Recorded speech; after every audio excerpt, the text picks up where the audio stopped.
Okay, and the podcast will begin in 5, 4, 3, 2, 1. Ladies and gentlemen, welcome to Pacos Place. Rodell Rosel. You know? Palakpak naman dyan! Kamusta ka na, Rodell? Eto, okay naman. Pahinga, vacation. Okay, ako alam ko malat ako. Pero hindi ako tenor. Tenor ba ang tawag sa ginagawa mo? Tenor, specifically tenor. Kasi mga opera singer, kumakanta ng mga classical. Yes. Pero may nakakategorize yan sa mga boses. Right. Tenor, oo, tenor ako. Yung pinakamataas na boses ng lalaki, tenor. And then may subdivision yan sa classical. When did you find out na pang-opera ka pala? Actually, kasi kumakanta na ako since siguro mga 12. Pero sa Pilipinas as amateur singer. Kasi pumunta ako ng America ng 16. So, since 12 kumakanta ako. So, kumakanta na ako ng mga pop songs, mga amateur singing contest. Like, ano yung piyesa mo? Mga piyesa, nako. Nung ang boses ko alto pa. Kasi mga bata pa bago pa mag-puberty, Help ni Tina Turner. Yun. Tapos yung mga mga OPM na Mahawi Man ang Ulap. Or yung Total Eclipse of the Heart. Kinakanta mo yun, Bonnie Tyler? Oo, si Bonnie Tyler. Pero ang maganda doon, pag kinakanta ko, hindi pang competition, pang guest. Kunyari, may sumali ako sa Center for Pop Music Philippines. Right. Saka Ryan Cayabyab Music Studio. Pero 1 year lang. Sandali lang kay Ryan Cayabyab. Pero usually, may mga competition. Pero, teka, nag-aral ka rin sa Ryan Cayabyab? Oo, pero parang 1 season. Sa Harrison Plaza? Oo, doon. Kay na Granados, Pero ang nakuha kong teacher, hindi si Ryan Cayabyab. Kasi simula pa lang mga vocal training. Pero mga kinakanta ko, so pag nag-guest, kailangan meron kami mga guesting songs, iba sa competition songs. Kasi hindi mo naman kailangan. So yung Total Eclipse of the Heart, kaya maganda doon, ako lang gumagawa nun dahil, bago ko kantahin, sinasabi ko sa mga audience, kailangan ko ng tulong nyo. Kayo ho ang kakanta ng turnaround. Yon!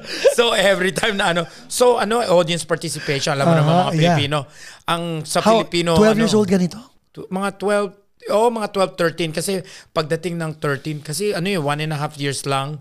And then pagdating ng 13 or 14, nag-break na yung voice. Naalala ko nung sa St. Andrews, sa first year, kasi may mga, di ba, may mga, fair. Nagpaplano sila, mga swinging contest. Palagi ko kinakanta, Help. So, one time nag-audition ako. Hindi ko alam, overnight. Piyok ako ng piyok sa Help. So, from Tina Turner, the next day, nag-re-audition ako. Billy Ocean, suddenly naman.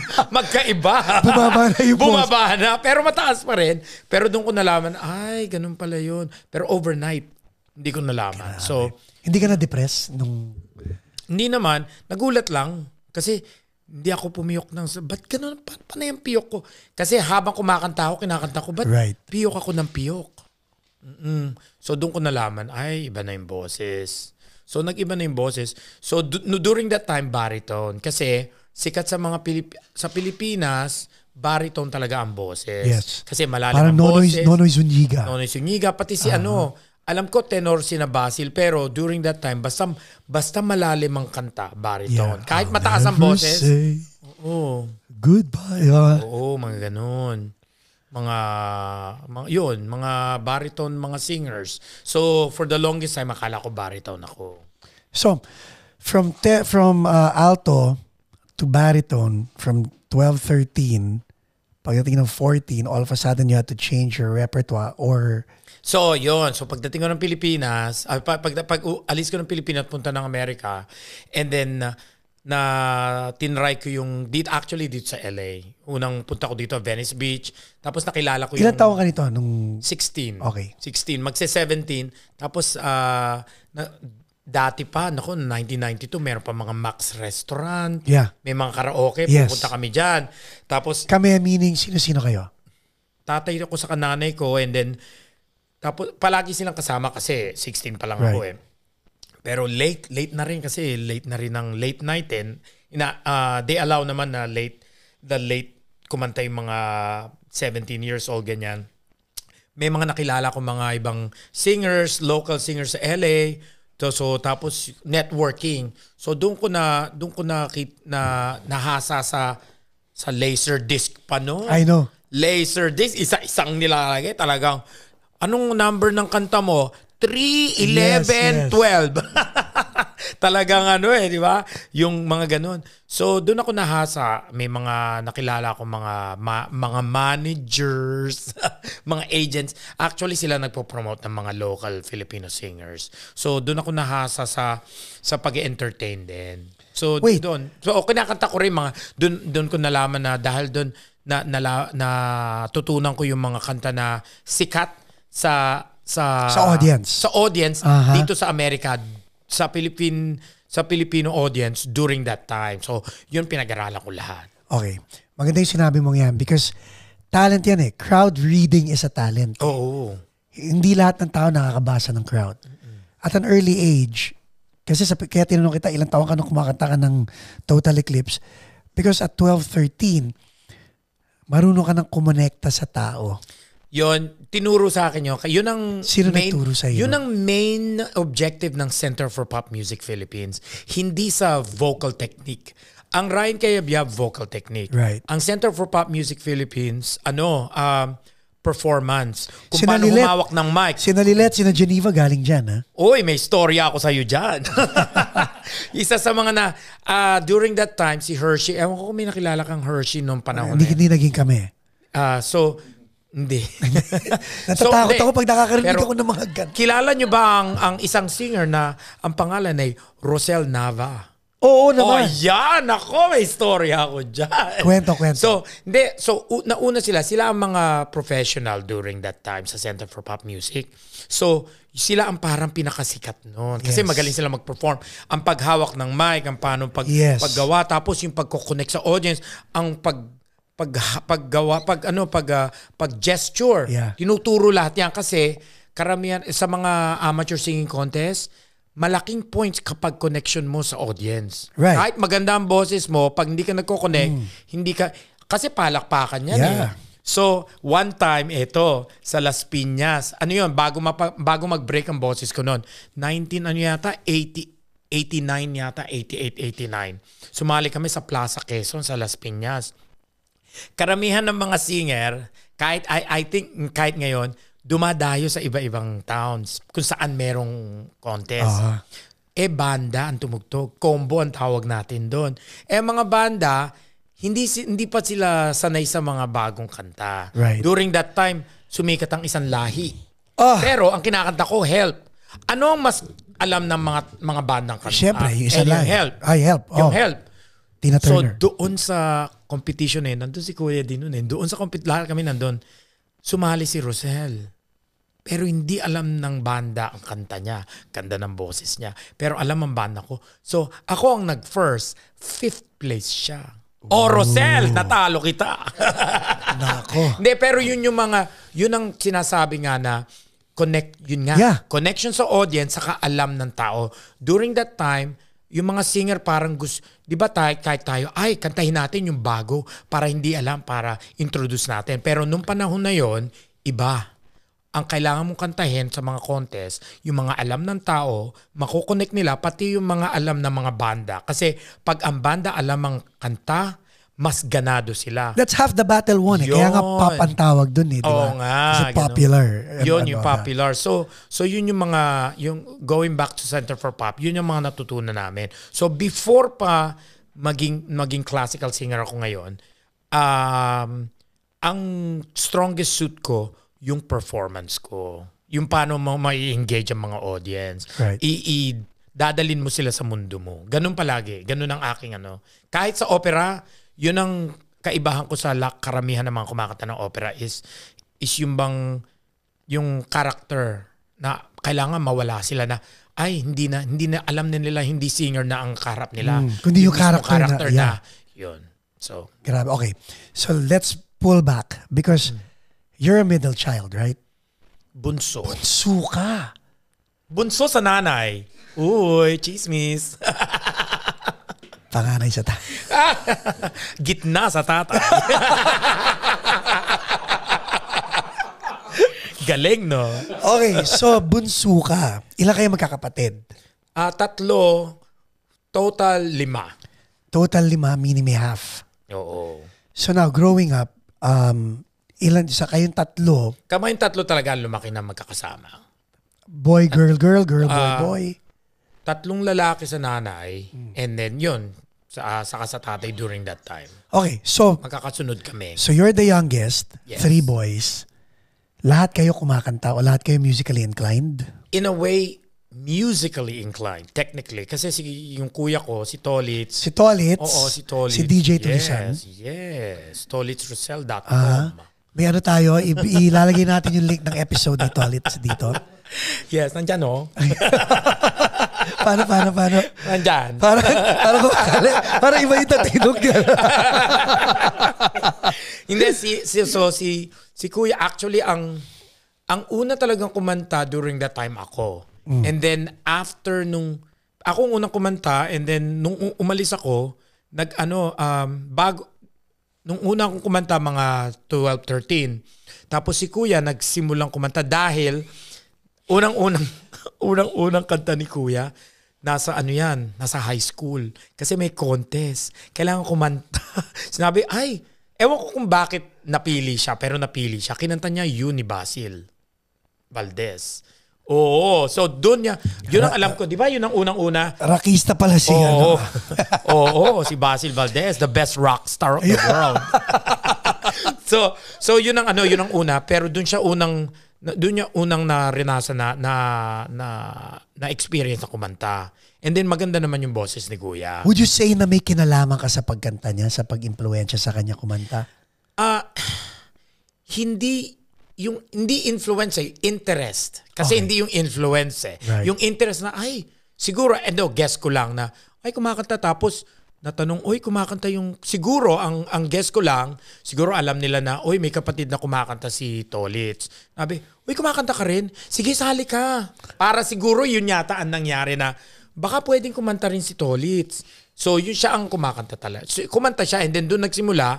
And then nung pumunta ako ng Pilipinas, umalis ako ng Pilipinas, pumunta ako dito, saka nagsa-start na ng banda si Kuya noon. So, doon natuto. Yung gitna naman, siya ang sumasayaw. Oo, nag-appear na siya sa TV din. Pero yun yung pre-Street Boys, di ba Kuya? Pre-Street Boys style. Ganun ang style nila. So talented kayong lahat, in other words. Now, did your parents encourage the arts sa bahay or? Yun ang maganda kasi pagdating sa music, in-encourage talaga nila kahit yung mga tsuhin, ang dami yung mga katulad si tatay din. Kasi yung tatay ko before kasama rin sa mga tumutugtog din kasama ng banda. Right. May mga picture siya na ewan ko nung nagtatrabaho siya sa Saudi, sa Riyadh, nagpapadala siya mga picture. May mga nakikita kaming picture na may hawak siyang gitara. Meron siya mga electric guitars, saka amplifiers. So talagang musically inclined. Yun yung rock. Yun ang alam ko na nakuha ni Kuya, dun yung rock.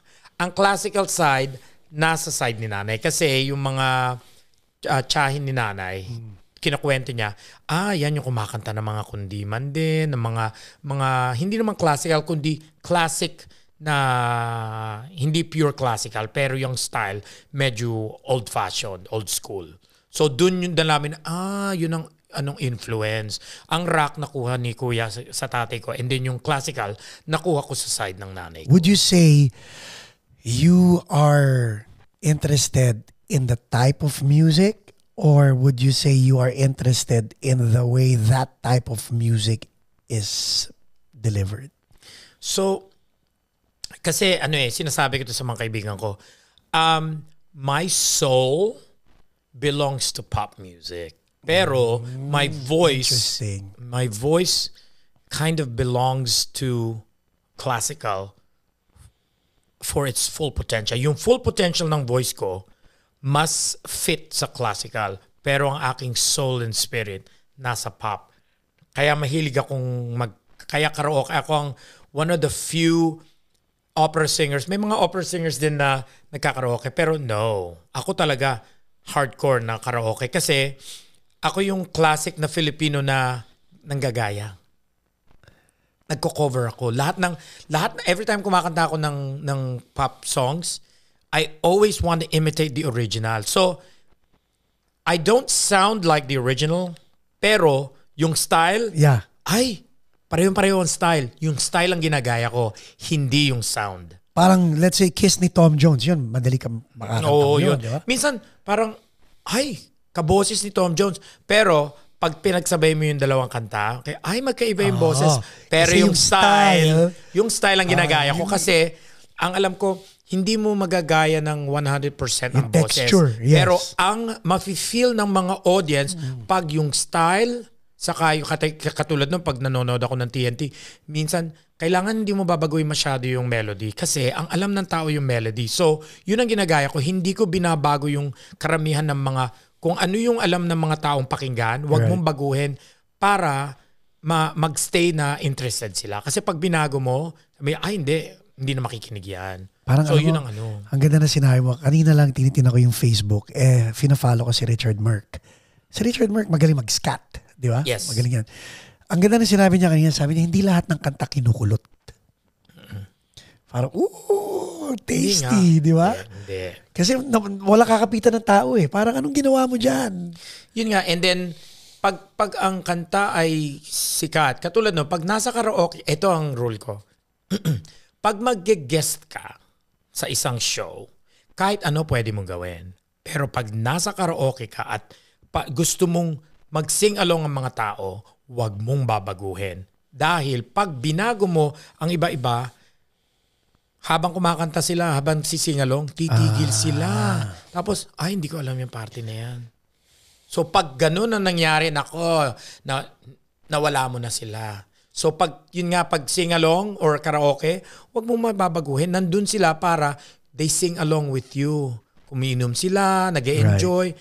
So pag concert mo tapos merong mga bagong kanta or mga alam nila na hindi sila kailangan mag-sing along. Right. Pero kunyari pag inimbitahan mo na, di ba, pag concert, yan, hindi sila kakanta, ikaw makakanta. Silang pakikinggan mo. I mean, ikaw pakinggan nila. So pag one time na, okay, sing with me. Right. Tapos biglang babaguhin mo yung melody or yung kulot-kulot mo. Sabi, paano makakapag-sing along kung binabago mo on the spot? Yun. So ngayon, ang question ko, which is magandang insight mo, no?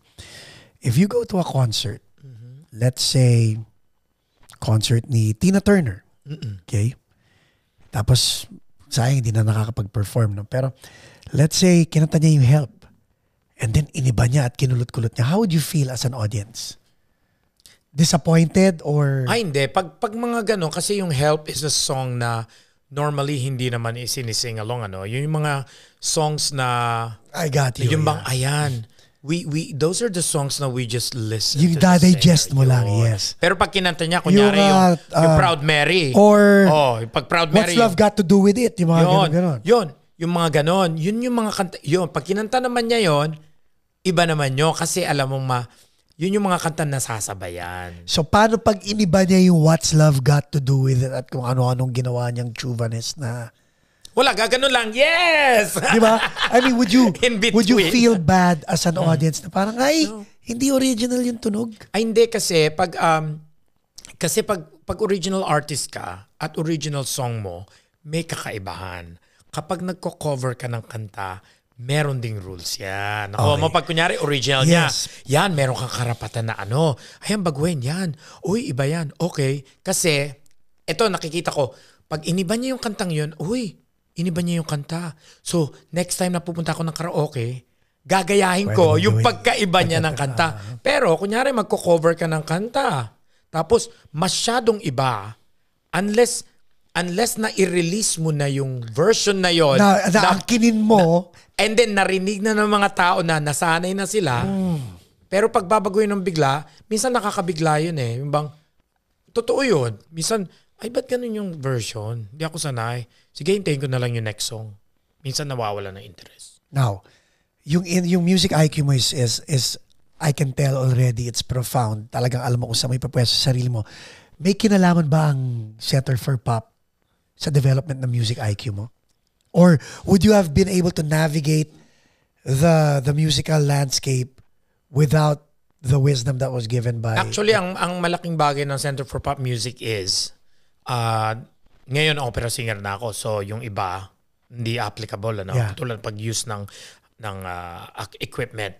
I mean, hindi, ang natutunan ko sa Center for Pop is all about performance, all about handling equipment, even holding a mic and transferring one mic from one hand to the other, and then yung gestures, mga pag-ganon-ganon ng... nakatulong yan kasi dahil binigyan kami ng ideas na, yan, pwede mong gawin yan. Start na yon ng improvisation. And then as an actor and theater actor and opera singer, kailangan marunong ka mag-improvise ng movements. And improvisation is a part of acting. So dahil doon sa improvisation na yon, nag-carry over yon over the years.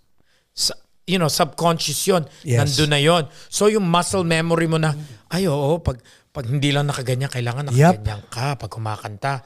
Sanay na yun. So kahit nasa karaoke ako, na paano humawak ng mic, or nasa stage ako ng opera na pag nakaano ko, also I also took dance, pero additional na yon. Yung bang meron na akong preconceived idea kung paano i-present yung sarili ko. Yung body gesture and mo, malaking bagay. Yun na natutunan ko sa Center for Pop. Would you recommend little kids to really study their rudiments sa mga ganong klaseng school? Yes. Kasi ano yun ang goal or the reason why kailangan natin ng mga ganon na not necessarily vocal technique related is to build confidence, to create confidence, to build confidence, and to get used to the routine. Right. Kasi kapag ang tao kinakabahan at kumakanta, pag hindi sila marunong gumalaw, nag-fidget, no? Yung bang, naku.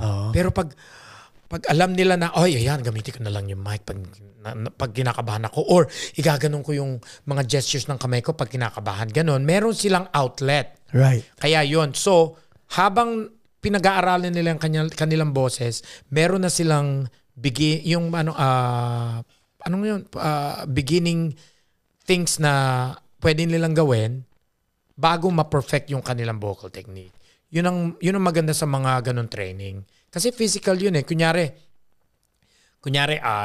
nag-aaral tayo ng language, ano? Yeah. Ay, kailangan na marunong tayong bago natin malaman yung perfect way of the language. Kunyari, mag-aaral tayo ng English. Yung conjugations, yung tama. Ganon. So kailangan marunong tayong makinig. Yes. Kailangan paano natin malalaman ang proper way na makinig? Paano isusulat ng maayos? At saka dapat may rudimentary yung approach. So, yung pag-aaral sa brain na yun, kailangan retention, ganon. Pero yung physical, yes. Kailangan mo kung paano mo gagawin ng keynotes. Right. Paano mo isusulat para madali mong tandaan? Paano physically mo na magre-react sa mga tao? Correct. Ganon. So yun ang parallel nun. So at least kailangan may physical Now, you're a very articulate person. Okay? Your brother is also very articulate. Mas maarte ang aking culate kaysa sa kanya. Okay? Thank you. So, hindi ko kilala yung nasa gitna. Hindi ko pa nakikilala. Pero interesado ako, what was the conversation like growing up? Kasi, kaya mo i-express yung sarili mo verbally and artistically. Yung kuya mo ganun din eh. And he's very opinionated. Ay, hindi ganyan dati yan. Really? So, ako lang talaga ang maingay. So, si kuya ang reserved. Talagang reserved, tahimik, talagang, yung bang, kaya pag lumalaki, suplado, or Talaga? Oo. Ano lang yan eh, kasi, yun nga, so, tapos yung gitna naman, si Kuya Romel, siya, very friendly, pero hindi kasing flamboyant. Yung bang friendly siya, pero ako lang yung... Reserve pa rin, pero friendly. Ikaw pero flamboyantly friendly. Oo, ako, loud. Loud lang talaga ako. Yung bang, pero si Kuya, later on, yung kunyari pag, naging at I think, mas naging social nung nagbanda. How did you feel nung nakita mo yung kuya mo nagiging ganun? Actually, I was happy kasi ano yun, dahil we can share something na even though it's not the same genre, at least nalaman niya na ano ba ang satisfaction being involved in music. Kasi ano lang yun hindi lang yung bang ang music part na ng katawan mo Tapos part na ng isip mo na ay ayun yung bang nag-iisip na siya ano bang gagawin sa mga kanta ganyan. So that's something we shared. Tapos later on yung Cueromel ko naman yung gitna sumasayaw. So we now have music in common. So alam namin na even though we're all doing music, separate aspects of music. Pero yung effect ng music sa amin, alam namin. So paano ano yung tsura niyo pag nag-get together kayong tatlo? Ay magulo. Magulo kami kasi parang ano ba yun? Sinasabi palagi namin kasi aure kami ng Cavite. Kasi ang ano ba yun? 4 Aure brothers created the town of Mendez in Cavite. Mendez, okay. So, aure kami and then alam nila na at least sa province namin, pag aure, very expressive, loud, maingay. So pag nag-get together, kami yung pinaka-maiingay. Talagang ang level, yung bang lahat kami malalakas, pero ang level namin, yung bang kahit, ano nga ba yun? Kahit, ako ang pinaka-loud, tapos si Kuya ang second loudest, and then si Kuya Romel ang third loudest. Pero pag kami magkakasama, same level lahat. Oo, ang expression namin. Dahil I think, bonding as brothers, pero hindi lang bonding as brothers kasi pagkasama namin yung mga kamag-anak namin, mga tsohin namin, ganun din lahat, same level. Pero pag magkakahiwalay kami, iba-iba levels niyan. Nag-iisa ang level namin pag magkakasama kami. Kasi it's yun nga, family yung shared namin. Yung bang everyone is equal pagdating sa expressions. Like, walang bida. Ang galing. Lahat kailangan, ayan, lahat magpapasiklaban. Kailangan lahat ima-match ang energy para continuous din. Ganun kami. And that's nice because you were able to express yourself at a very young age. Sa lahat kayo. And then ina-encourage nyo yung mga tahimik to actually go ahead and express yourself as well dahil oo. Sayang. Oy, tahimik dyan, mamamatay. Exactly. Ganyan. Diba? Yung mga ganang klaseng bagay. Now, how old were you when you migrated to the States? 16. Ano yun June 19. Uy, birthday ng aking first love. Wow. Si JJ. Oo. June 19 yan June 19 ka ba? Birthday mo? Diyos ko. Kamukha ba ng first love mo? Siguro pogi ito ng bata. Oo, nung hindi pa malnourished. Oo. Malnourished ba? Hindi naman malnourished. Hindi naman malnourished si JJ. Pero June 19, hindi mo na makakalimutan. Ano pangalan ng first love mo? Ay, hello. Naku, patay. Di ba? Ayan, ako, hoy, may mga anak na yung mga yan, ha. Mamaya, masulatan pa. Mamaya, different na. Kahit na, naku. Si ano yan? Si Mark Anthony Gubat. Ay, naku! When we come back, pag-uusapan natin si Mark Anthony Gubat at marami pang iba with Rodell Rosel. Dito lang sa Pacos Place. We'll be back.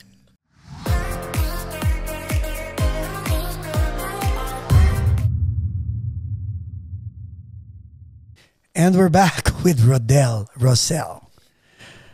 Mark Anthony. Lagay mo yung mic sa bibig mo. Juicy to, juicy. Juicy? Wow. Wag na natin on the spot. Tawagan lang natin siya sa pangalang Mark Anthony. Kasabi na kanina Okay lang. Hindi, 8 seconds na yung commercial. Baka nakalimutan na nila kung ano yung apelido Pero pwede lang i-rewind. But, so ito first love, si June 19. Oo, si June 19. Ilang taon ka nito? So, ano nga ba yun?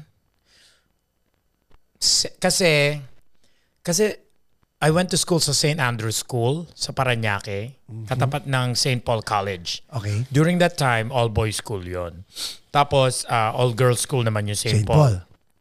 So, 1 year difference, first year and then second year. Noong nag-second year, doon ko nakilala, hindi ko nakilala kasi yung bang all boys school. So hanggang tingin lang, long distance ganun. So first year, so ano lang ako, ano nga bang word doon yung Nagmamasid ka lang. Oo, or I only appreciate from afar. From a distance. Oo. Bumibet midler ka in other words. Yun. So doon, and then yun, I admired lang. It wasn't until like a little fast forward, hindi ko may tanong ka in between pero a little fast forward, it was not until third ano nga ba year. yun? Third year ba? Or, Kasi fourth year siya. Pag hindi, fourth year ako and then third year siya. Oh, batch ahead ka. Batch ahead ako. So dun ko na parang kasi basically I based it on looks. Pero yung specific looks na nakakatuwa nga kasi I look at his picture now, yung bang ay ganun pa rin ang mukha, pero yung attraction ko ngayon parang wala. I mean, you're a good-looking guy, pero if I were, kung ako ngayon yung dati nung nandun ako, kung bumalik ako in the past, baka hindi kita makitang attractive. Pero during that time, yun nga, attractive. And then yun nga, parang sa isip mo yung bang yan, pwedeng siya na lang, parang infatuation. Right. And then hindi ko alam, ito ang mga juicy.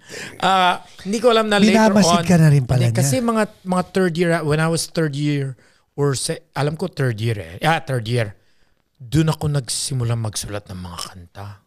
Ewan ko kung nasaan na yung notebook na yon. Sayang. Oo, at least mga 4. Kakainis nga Hindi ko alam kung nasaan yun. Wala ka na memorize? Wala kasi talagang inano ko pa yun. Talagang nilagyan ko pa ng mga simple lang mga kanta. Sobrang simple. Talagang yung mga chords right. Ano lang. Pero at least mga 3 kanta yun. 3, 4. Of course. Yun. Doon ko nalaman, and then sinabi, ay, ganun. Doon ko nalaman na hindi lang infatuation. Kasi during that time, magsusulat ka ng kanta, ganun. But bibigyan mo ng ganung time ang tao kung hindi ka na-involved ng gusto sa puso. Ganun. So, it wasn't until fourth year na heartbroken din ako kasi parang that one time na Valentine's Day, sinabi ko, sige, all boys school, ganyan. Na heartbroken ako dahil kumuha ko ng Valentine's Day card. Tapos, sinulat kong ganyan. Pinabigay ko. Pero during lunch, ewan ko kung nakita ng mga ibang kaibigan niya. And then, nakita ko, tinapon niya sa wastebasket. Ouch. Yun. After nun talagang, heartbroken. Pero never kayo naging kayo? Hindi. So,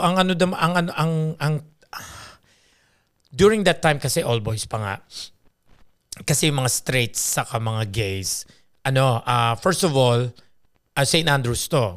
Yeah, so, Catholic school. And very well known sa academic yan. Right.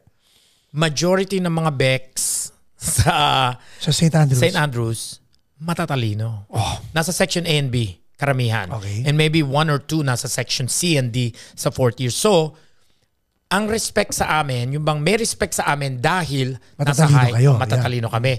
And then kung sino man yung mga nasa lower sections, respect na rin. May mga tuksuhan pero kasi iba yung bullying dito sa Pilipinas saka sa Pilipinas During that time, ang bullying lang normally, at least sa mga private schools, tuksuhan lang. Verbal lang Verbal lang. Talagang asaran unless may mag-initiate na sumuntok, ganon. Pero walang yung dito, mga locker pa na itatrap sa locker or ipupush. Wala tayong ganon. Walang ganon. Talagang tuksuhan lang. So, dahil alam nila na ano naman sila, sports ang mga straight guys doon. Dahil at some point yata in 3rd year or 4th year, nagkakaroon ng lab team. Siyempre, may gagawa ng homework. Oo, hindi, lab team lang. Parang kasi kailangan magbabond yung mga tao na parang kasi ang feeling ng mga lalaki, yung may mga St. Paul, pero minsan may mga showtal sila sa St. Paul din. Yeah. Pero nakikita lang nila after school or sometimes weekends. Kasi after school, uuwi na Right. Pareho So, game sila na, talaga, totoo, yung bang holding hands, ganyan. May mga romance na, uy, kumusta na, ganyan. Pero ano lang talaga, play lang talaga. So, na ano naman ako, na-i-partner naman ako sa dalawa. Bakit hindi ka na-i-partner kay Mark Anthony? Kasi na-i-partner ako sa pinsan niya, nakabatch ko. So, okay na rin. Yun, pero hindi nakakatuwa kasi nung umuwi ako. Dennis, naku magagalit yan. Si Dennis, pero alam niya kasi close kami and then naman, walang mali siya. Parang alam nila na close na during that time alam din niya na how I felt about his cousin, Right. Pero pag umuwi ako, natawagan ko yan. Ano yan? Maaasahan yan. Pag nung umuwi ako ng twice, uy, nandito ako pa rin niya kay Isaac. Minsan, one time, tinext ko, nandito ako sa Paranaque, kung gusto mo mag-lunch. Ano yun? Papunta ng trabaho. Kasi pero yung position niya sa trabaho, it's not set na kailangan nandun siya at certain time. Parang siya nag-supervise. Bumaba ng jeep talaga. Nasa jeep siya. Sige, bumaba kasi alam na bumibisita ako. Yung bang may priority sila na, ito mga kaklase, bihira mo lang makikita. So talagang he made time si Dennis for you. And then not only that, nung nandun ako, lumakad ako ng mga kapinsan ko, gusto mo, sama ka? Na pag wala talaga siyang wala siyang trabaho, naintindihan din ng mga pamilya, ganon, kasi alam na ganon. So, yun. So, talagang, tapos paminsan-minsan tuksuhan, nagpunta kami ng karaoke. Kami ng dalawa, ganyan. Pero alam namin na parang because nostalgic kasi. Yeah. Kasi during that time talagang pwedeng pinapartner mo talaga dahil katulad nung nagkaroon ng, wala kaming prom, pero ang St. Paul may prom. Pero kayo wala. Wala. So ang gagawin ng mga taga St. Paul, iimbitahan nila yung mga taga St. Andrew. So, ako naman, gusto ko maranasan ng prom. Tapos, may nakilala kami na yung isa na babae na naman siya, friendly naman. Pangalan Ailis. Ang pangalan niya Ailis. A-I-L-Y-S. Ito magandang story ito kasi sinabi, ba't ang pangalan mo Ailis? Kasi yung pangalan ng, yung tatay niya, fan ng Beatles yata. Okay. So, ang pangalan niya based on And I Love You So. And I love you so. Ailis. Kaya ang pangalan niya Ailis. Yun ang aking date sa prom nung senior year. Eto ang dami mga revelasyon. Oo, dahil yung prom night, the same night as rehearsal ng graduation rehearsal namin. Hindi ako sumipot. Sa graduation? Karamihan, hindi. Sa graduation, rehearsal. Karamihan, hindi sumipot. Kasi nasa prom. Oo. So, alam nila na parang, wala, nasabihan lang. Pero, once in a lifetime, rehearsal lang naman eh. Hindi pero naman si Ailis, friend lang talaga. Friend lang talaga. Yun talagang, walang prom kasi kiss, yung bang parang nakasama namin after school. Yan. Ano yun si Ailis? Ganyan. Diyan nag-aaral sa St. Paul. Ganyan. Tapos sinabi ko, may kasama na ba? Meron na ba kayong kasama sa prom? Ako meron. Pero si Ailis wala pa. Ganyan. Ganun lang. Pero friendly naman siya. Hindi siya naghahanap. Okay lang na kunyari wala siyang kasama. Yung bang talaga siya. Friendly lang talaga. Now, yun. No, that's a nice mindset and people listening. Yung best friend ko nung high school was gay. Still is. Si R.S. Francisco. Director na siya. Paano mo nalaman? Pinatunayan ba sa'yo? Ang nakakatawa yung kwento because tahimik siya sa aming lahat. And then lahat ng babae attracted sa kanya. So siya yung misteryoso, di ba? Pogi nun Tapos kausuhan ni Boy George. So mahilig siya sa Boy George. Kaming lahat, Boy George din kami. Siya ang trendsetter talaga. Yes. Tapos siya ang sasayaw. Kaming lahat, gagayahin yung sayaw niya. Pero hindi namin alam na Bex. So, one time, natutulog kami lahat sa kwarto. Sabi niya, paano pag nalaman mong bading yung... takot ka ba sa bading? Sabi ko, hindi. Paano pag nalaman mo yung kaibigan mo bading? O di bading? Paano pag nalaman mo yung best friend mo bading? Sabi ko, okay lang ba hindi na kami maging best friends? Tapos tumihimik lang siya. Tapos natulog na ako. Pero ang dense ko nung time na yun dahil ano ako nun eh. First year high school siya, second year high school. So, tulog na ako. Kinabukasan, nakalimutan na namin lahat ng kwento. Yun nga lang, sa kanya ako natuto dumiskarte sa babae kasi siya yung ginagaya ko. So my question to you is, your mindset, when you talk to women, baliwala sa'yo eh, di ba? You just approach a woman kahit maganda o hindi ka na-intimidate. Do you get intimidated when you approach men? Lalo na pag-crush mo. Before or now? Before. Before? Oo. So mas malakas ang loob mo mag-approach ng babae kaysa sa lalaki. Sa babae kasi, yes, kasi parang dahil wala akong kailangan, yun eh. Dahil I don't need anything, whether it's approval or attention. Before you continue with the answer, let me set up the question because a lot of men can pick up from what you're saying eh. Iba pag ako nagkwento sa kanila. Pero again, this is proof na hindi ko naman binibida na naging babaero ako, no? But hindi ako natakot sa babae growing up because I had friends of the same sex but different preference. And in-emulate ko lang sila. So hearing it from you, can you share bakit ang dali sa'yong mag-approach ng babae? And a lot of men can learn from this because nagkaroon ako ng mga girlfriend na supermodel only because I was using the same mindset that you are about to share. Ang approach, kunyari, mga straight men, ang approach na sa babae, for me, pag ang approach ko sa babae, ang approach ko sa kanila is to get to know them more as friends. So yung mga tanong na you want information, you want information from them to get to know them better as a person with no motives ba? Ganon. Kasi even though gustong-gusto ko talaga to. At some point, pero kailangan mag-start ka as in like, get to know this person, tapos kailangan maging comfortable sila sa'yo. Kaya pag pag binibiro ko, kunyari, nagtatrabaho ko sa bar ngayon, kausap ko, and when you're working at the bar, walang nakalagay na malaking sa forehead mo, ito diba? Ito naman, I'm a little segue, I was talking to people about this. Ako, adaptable ako sa group where I'm in. Right. Which means they always say like, oh, are you flamboyant? No. I'm a gay man, pero ang aking adaptability is fluid. Kung sino ang nasa group Mini-mirror mo.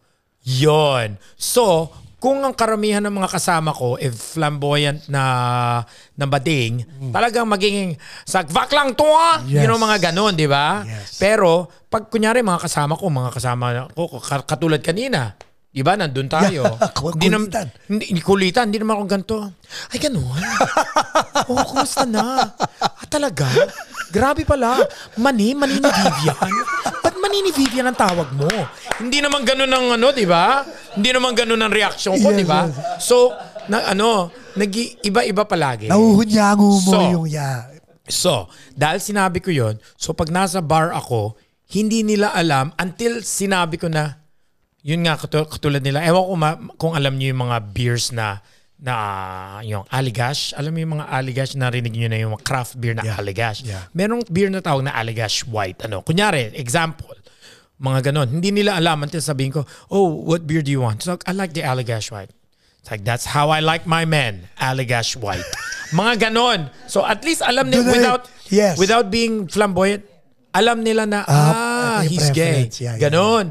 Pero ganun, yung mga approach ko ganun kasi tapos pag masyadong yung mga babae sa bridal shower, medyo flamboyant, gagayahin ko yung energy na yon. Tapos pag puro lalaki naman yung nasa table at very masculine or very par talagang bro, gagayahin ko yun. Kasi ganun ako eh. So I don't assimilate, I adapt. Kasi assimilation means the whole time ganun na yung ikaw na yun. Yun. So So, going back to your question, Right. ano? So, kaya ganun ang ginagawa ko. Hindi nila alam. So, pagkausap ko sila, ang turing ko na lang sa kanila, parang, kumusta ka?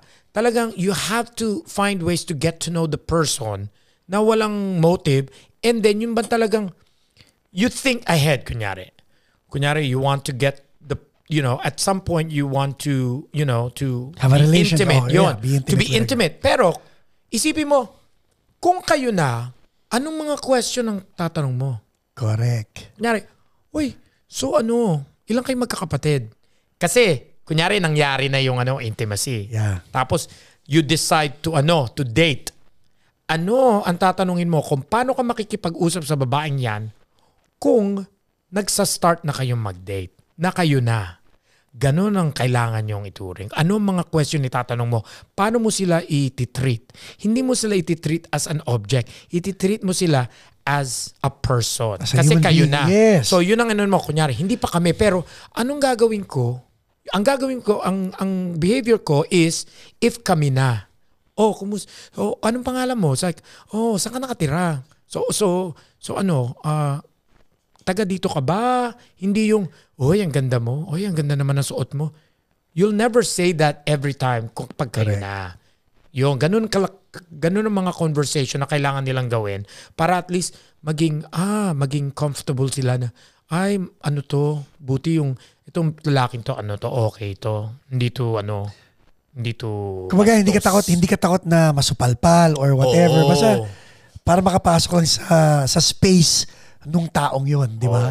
Tapos use humor. Good din, kunyari. Katulad minsan, ginagawa ko rin yun sa mga babae pag kunyari, nakikita ko may table, may martini. Sasabihin ko, wag mo sabihin pangatlo mo pa lang yan.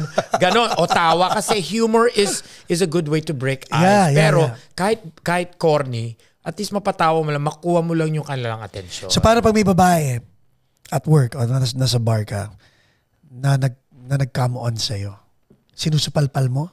Ano? Ikaw nakarinig ka lang ng sabi ko come on, hindi ko sinabing on. hindi ko narinig yung on.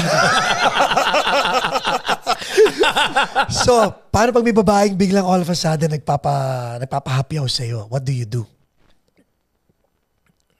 Hindi kasi mahirap din kasi lalo na pag nakikita yung sing-sing. Loko, alam mo, ang sing-sing, ito alam ni Miss Jaja to, ang sing-sing, sa babae yan? Lalo sa babaeng single? Oo. Feeling nila. Pati rin sa amin. Oh, really? Oo. Okay, do tell. Paano? Ay, naku ha. Hindi, alam mo, ito ang secret ha. Ito ang mga kasi alam mo minsan yung mga nananaksil. Mga lalaking nananaksil. Okay.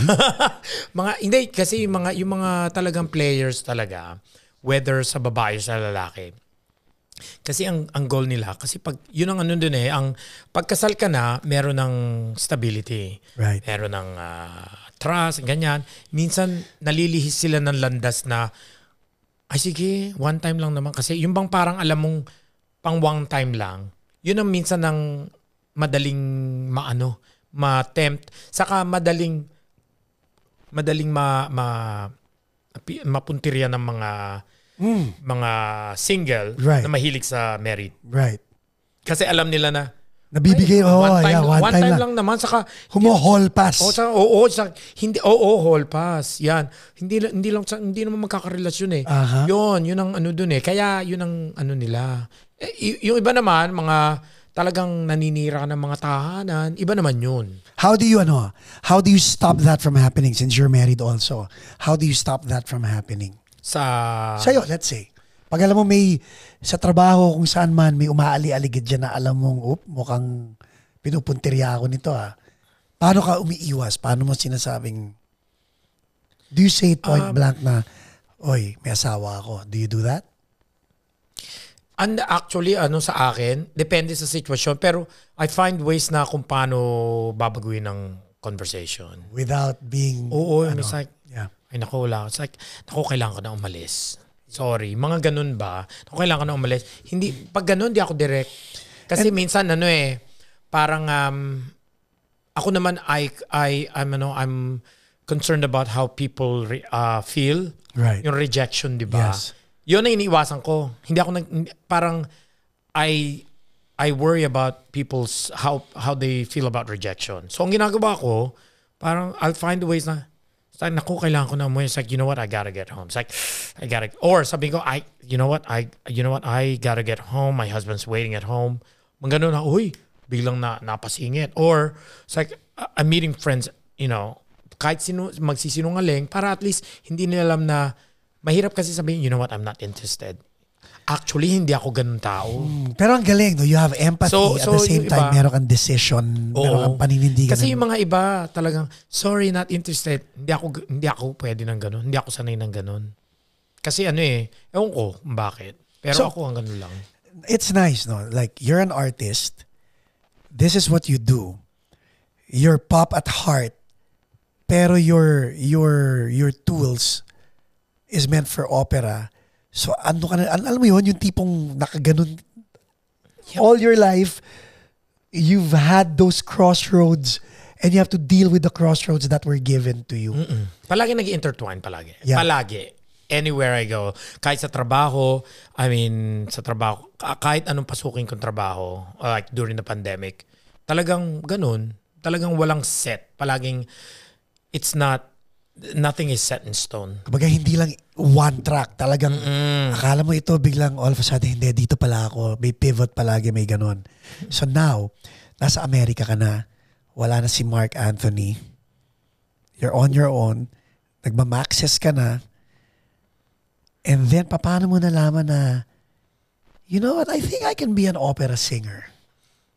Yun naman, so... Teka, before that, ang question ko is, nauna bang did you have to come to terms with who you are as a person before you can move forward to what you want to do in life?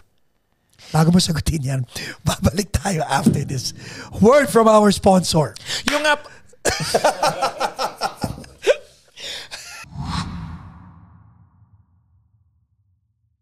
And we're back.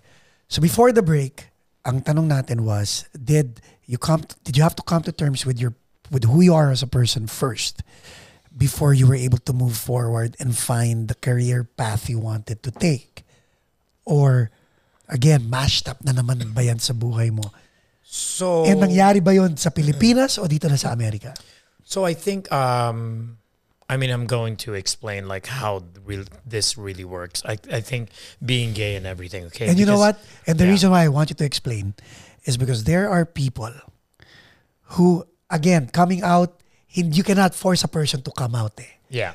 A person has to come out on his own or on her own terms. Yes. Diba?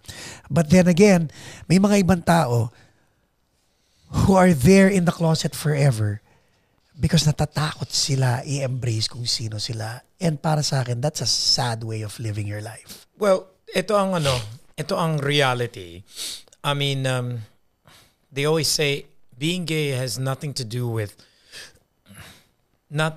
being gay doesn't mean just being attracted to the same sex sexually, okay? Kasi I realized it as early as 5 years old sa kindergarten. Kasi at that time, we don't even think about, there's no malice, Right. Talagang we're not thinking about sex. We're not thinking about, anything at 5? physical. Not at 5, di ba? Hindi nga. Pero, iba pala ako. Hindi. Pero yung attraction towards the same sex in a certain way, like kunyari nung nasa kinder ako, yung mga boys nandito. Parang iba yung feeling pag mga girls nandun. Right. So yung feeling ko na, gusto ko palagi kasama mga boys. Pero parang titingnan ko lang, tapos ganyan lang. Pero walang malice yun eh. So for yun, isa yun. So the reason I said that is, para at least malaman nila na it's not just about physical attraction. Right. Okay? That's not the basis of it. Yun lang, later on, as you become an adult, that is an add-on. It becomes an add-on. Pero that's why you don't become gay. You're born one. Right. Okay? So So, in terms of coming to terms, so the whole time, kasi yung mga nanunukso, yan, so ano bang gagawin mo? Tapos dalawa pang lalaking kapatid. Kuya mo. Oo, tapos yung mga, ang dami mga tsuhin, tapos, so kailangan parang sa Pilipinas din, Filipino yun eh. Sa Pilipinas, ang idea nila, pag bading ka, kailangan feminine ka. Pag hindi ka bading, kailangan masculine ka. There's no way na, kunyari, if you're out, na bading ka at masculine, in the eyes of Filipinos, at least especially sa showbiz, ay hindi pwede yan. Pag bading ka, kailangan feminine ka. Kasi ganun ang tingin talaga namin sa inyo eh. Stereotype eh. Yun. Kaya I can tell you, marami mga artista ang hindi nagka-come out dahil doon parang masisira ang karir nila dahil alam nila na, ay nako, pag ganun ang ginawa nila, the society will force them to, ano ka ba? Ay, ganun. It's like, why do we have to get that treatment? No. Yeah. Ganun. Dito iba, no? Yon. So the whole time, kunyari, pumunta ako ng Amerika. I even had I went out with someone for like a couple of months. Nung in the late 90s, yeah. I dated someone. No, here. Dito na? Oo. Korean, Chinese, Japanese. Okay, wow. Naging pa siya, ballroom, competitive ballroom dancer, Pero siya, physician's assistant siya. Nakatira siya dito sa California, Pero I even tried that kasi parang you doubt yourself ba? Pero never in that time. Even though I was trying to figure out how I was going to live my life because I knew who I was or am. But I was still figuring out, how am I going to live my life? Am I going to keep it hidden? Am I going to keep it, part here, part that? Regardless of how that was going on, ang expressiveness ko pa rin sa arts, hindi nagbago. Constant pa rin.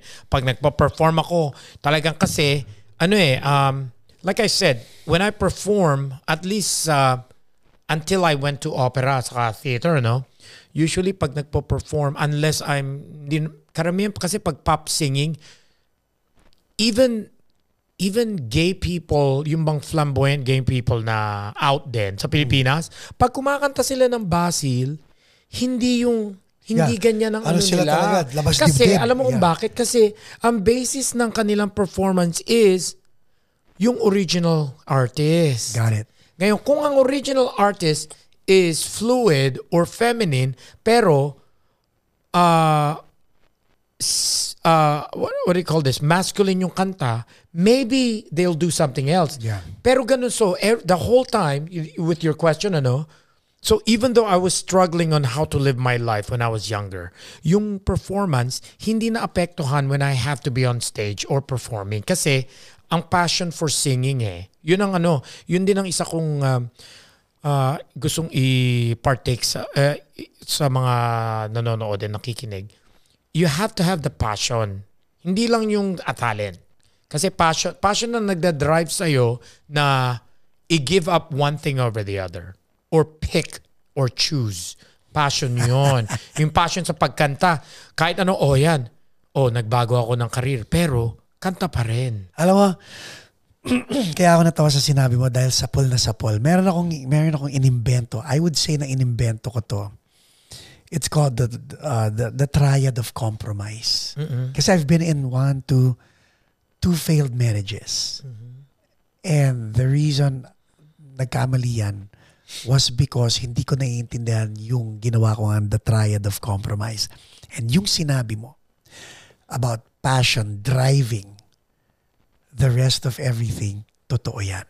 Because passion is sa relationship, sabi ko nga, passion allows you to be in love. Being in love allows you to compromise kahit hindi naman dapat. Compromise kills passion. Yep. So habang nawawala na yung passion, yung feeling, kasi love is a verb, pero being in love, that's a feeling di ba? Habang nalalason ng compromise ang passion, unti-unting nawawala yung pagiging in love mo, hanggang mamaya ayaw mo nang mag-compromise. And then sasabihan ka na ng partner mo, nagbago ka. Walang hiya kayo. Malamang magbabago ako dahil ikaw ang nagbago sa akin and all that stuff. So going back to your point, yun lang, naisip ko lang. Because sapul when you said na ang nagdadrive ng lahat ng ginagawa mo is passion. It's very true. Which is why, ang idadagdag ko nga rin yun sa inyong mga nakikinig at nanonood. Be careful and the only way to protect that passion is not to compromise yourself in everything that you do. Because ang nakikita ko sa'yo is, looking at you now, you're doing, and correct me if I'm wrong, but I see a person who's doing something he loves, being who he wants to be, and no apologies. That's right. Yon. Anyway, going back to you. No, so you talked about that. Actually, actually I have a totally, similar, but no, I have a very different outlook sa karamihan ng mga, actually I have a lot of friends. I think differently than they do. Like, I'm married now. Now, we've been together for a long time, and then we've been married for a few years now. Steven and I. So, sa amin, the reason why we're still together, it's trust. And this, oh my God, this is actually gonna surprise people. Fidelity is not on our book. Loyalty is. Explain. Because fidelity, kasi ito yung mga, yun ang bakit yung ibang couples, they're monogamous, right? Yung iba naman, open. Right. Paano nila nakukontain yung openness? Paano pag, kunyari, ay open kayo. Paano pag nag-in love o ganyan? You can experience everything outside of your marriage. That's infidelity, right? And loyalty is whatever happens, you stay together. Kasi people don't see this. They said, for richer or for poor, in sickness or in health. Right. In these days, sickness is broad. Yeah. Sickness can also be comprised of infidelity. Oh. So, if people can see it like that, oh, it's fine. That's the thing about it. It's like, how do you deal with that? So that's why for me, loyalty is more important than fidelity, because fidelity is something that, ang fidelity kasi is something that was, for me, idea ko, it was brought to us by either religion or tradition. Fidelity is tradition. Loyalty is not tradition. That was not... Prinsipyo ang loyalty. Yes. Loyalty is kahit anong mangyari. Yeah. Sige, kahit yung bang magkaibigan kayo, nako, nasaktan mo ako. Pero kaibigan mo ako. Hindi kita iiwan. Right. Ganun yan. So, yun ang outlook ko sa sa relationships is loyalty as friends. So, yun ang you were saying about passion din, So, sa iba, hindi sila mag-agree. Pero at least alam nila na, I always say, another thing, do you know that it is a choice to be monogamous? It's not a choice to be polygamous, because it is a choice not to fall in love. Yeah. Because ikaw, naturally na maa-attract ka sa tao. Correct. Posible na if you keep hanging out with certain people at yung chemistry maganda, Correct. may in love ka sa kanila. Pero bakit umiiwas ang tao? Dahil they were taught, or tradition or religion or kung paano man yung nakalakihan nila, ay hindi. Pag meron kang syota, huwag ka nang titingin sa iba. Pag may asawa ka, huwag ka nang makikipag-usap. So you choose to avoid feelings. So you choose to be monogamous.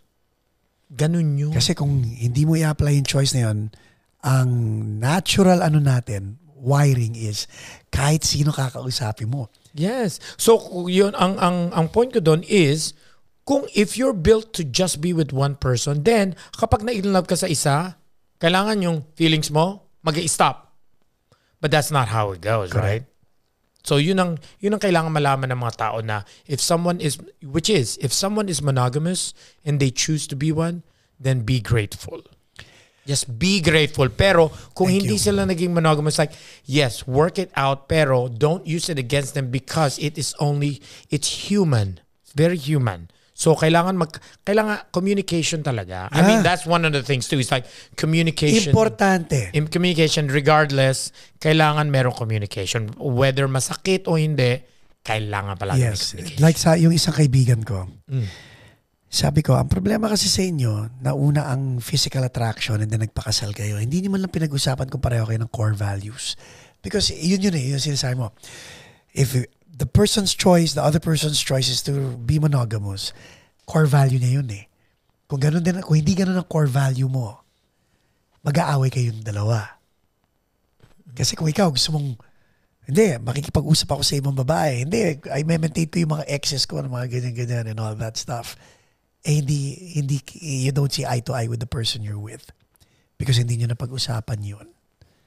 Laking problema yun. Like yung girl was into mga orgy, sex outside marriage, pero gusto niya kasama yung kaibigan ko. Yung kaibigan ko naman, ayaw niya ng mga ganun. Sabi ko, so anong ginawa mo? Oo, pare yan. Sabi niya, pinagbigyan ko. Ibang klaseng compromise. Sabi ko, he did something that he didn't want to do. And so ngayon, wala na sila. But again, to our point, exactly. And then yun mga nangyayaring ganon, you have to choose.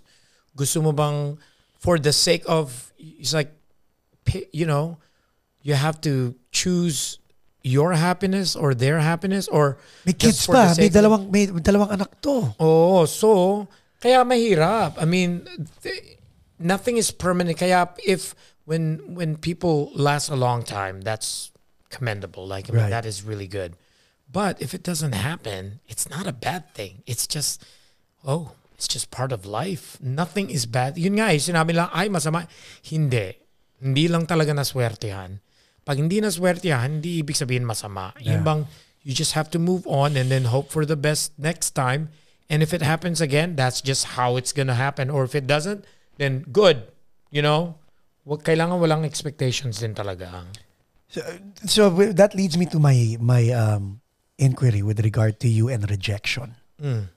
How do you deal with it? Because in terms of what though? In everything in life. But I know you were prepared kasi you've joined singing contests, all that stuff, diba? So you win, you lose. So it prepared you in life for winning and losing. But moving on in life, how do you handle rejection when it happens? Whether relationship, work, audition, aspirations, lahat. I think sa mga rejections or failures, kunyari na-reject or something, most of the time, I can always see why. There's that's the thing about it. It's like even explain mo sa kanila yan. Yung bang kasi katulad nun, I mean, for example, rejection for, I can see why, and sometimes whether it's reasonable or not, hey, there's nothing I can do with it. Kasi it's not out of my control. Kunyari, let's talk about my career, kunyari. If I auditioned for something and I sang really well, and then hindi ko nakuha yung part, or hindi ako natanggap, it sucks, pero alam ko na I can find reasons why. And I try to rationalize. And you're okay with it? I mean, hindi pala okay with it. And you're okay to move on from it. Ganun ba? I'm like, first of all, I'm not okay with it. Right. But I can't dwell on it. Yun. Yung bang minsan, it'll take time, pero I cannot dwell on it, and I just need to move on. Or like, okay, if I dwell on it, I'm just wasting my time. It's like how am I gonna make things better? Kasi dwelling on something does not make things better. You just stagnant ka, hindi ka gumagalaw Hindi diba? pwede yun. Yeah. So yun, in terms of, katulad nung before rejection ng mga, kunyari sa bars, kunyari, mga ganyan. Sakit din, but I'm always thinking too na, kasi nira-rationalize ko eh. Kunyari, ay, ganda na suot ko, ganyan. It's like, yung bang, if I'm dealing with a person na alam ko na, yung ba sinabi nila, oh my God, they're way out of our league. Parang mga ganun. Kasi ganun ang stereotype, di ba? Yeah. Where if I like, iniisip ko yun yung possibility na, ay, masyadong gwapo. Talagang masyadong may tsura. Kaya ako na-reject kasi ang assume ko na lang, hindi match ang level namin. Yes, it hurts. Pero, hindi ko pwede sabihin, ay, they're snobs, mga ganyan. Hindi. Kasi parang, ba't mo i-judge yung tao? Inireject ka, i-judge mo siya na snob siya or racist siya. Minsan, it's like, unless actually kilala mo yung tao or nakausap mo, everything is an assumption. So, ikaw lang talagang gumagawa nun. So, even though split second na iisipin mo yun, huwag ka magdudwell doon. Pero ang galing, no? Pag I'm just listening to you explain this, ang galing. Hindi mo lang nira-rationalize, kundi actually, generous ka pa nga sa rational mo eh. Di ba? Pwede ka mapikon, pero imbes na hindi na para sa kanila, para sa well-being mo yun eh. To be able to prepare yourself for the next challenge, you have to let this one go. Ganun talaga. Dala-dala mo yung baggage na yun hanggang sa susunod. Kaya may nakwento si Tolitz, who happens to be here. By the way, shout out to you, Tolitz Rosel. Sino yun? Kapatid ko. Kapatid mo. May nakwento siya. And I'd like you to share this. Because, again, I wouldn't say mentor or maybe someone nudged you to leave a course that you were taking in college to shift to what you're doing now. Yung pivot na yun was very crucial to what you are doing now. And who Sino? Ito yung sa college, nung nag-aaral ka pa. Si Mona. Si Mona. Oo. Si Mona. Ano nga ba yung joke na Mona? Kiki. Mona Kiki. May Mona ka na. May bag ka pa. Bag ba yun? Damit pala. Si Mona. So, actually, nung nasa Santa Monica College ako, so ito ang timeline, ano? Ito. Bibilisan ko yung timeline. Bakit? So, nung ha? Huwag mo bilisan. Hindi. Ayun, tapos na. Ang galing, ano? So, ang timeline, pagdating ko dito, dahil kasama ko yung tatay ko, so, ang pinag-aralan ko talaga, computer programming, katulad ni Kuya, nag-aral siya ng physical therapy. Yeah. Kasi yun ang in. So, physical therapy, anything computer and medical, di ba? Right. Ganun. So, computer programming, nagsimula ako. And then, talagang pinilit ko lang. And then later on, fast forward, gusto ko mag-accounting dahil yun talagang love ko. I love numbers. Saka I love yung balancing ng, I love balance. Credit. Yun, yung pang balance. And then now, yung bang, kailangan, yung feng shui, parang balance din yan, di ba? Sa, the yin and the yang. Oo. So, and then nasa SMC ako, and then, even though kumakanta ako ng mga gigs, dun ko na-discover yung classical music sa mga classes, ano. So, nung nag-start ako mag-take ng classes, kasi libre yung mga lessons. So, ano to? Elective to? Itong class ng music sa SMC? Parang, okay. Parang hindi siya part ng elective ng course, pero yung extra classes na, sige, accounting, pero actually, nung naging, parang hininto ko muna ng konti yung accounting.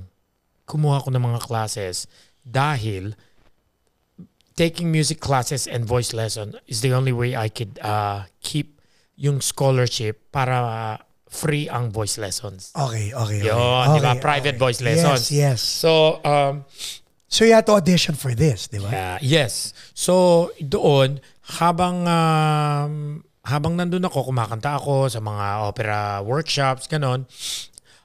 Sumali din ako mga contest. And then, nagtagal din ako kasi kumuha din ako ng mga musical theater Broadway classes, ano. And then at one point, nag-audition ako sa isa sa mga organizations na nagbibigay ng pera, Mga extra grant, money. Grant. Pero ano sila, opera naman. Kasi na-introduce na ako sa opera. And then nakilala ko si Mona. Mona, ano siya, coach sa piano vocal coach sa UCLA. Tapos sa Opera Buffs yung kanyang organization. Doon ko siya nakilala and then ginamit niya ako sa kanilang showcase. Pumasa ako sa audition, showcase. And then at one point, nirecruit nila ako. Sinabi niya, I think you should really consider pursuing this. Because your voice belongs in this world. And we have a great teacher. Yung teacher na sinuggest niya, who is the main reason why I am here today as Sabi a singer. niya. Yon. So, through Mona, yung piano vocal coach, nag-train ako under Tim Massard na teacher din na nakatira sa Stevenson Ranch. Okay. Tapos, siya ang nagsabi na, ito ang category na kailangan mong gawin sa opera, which is supporting role category. Kasi hindi ako leading category. Supporting role.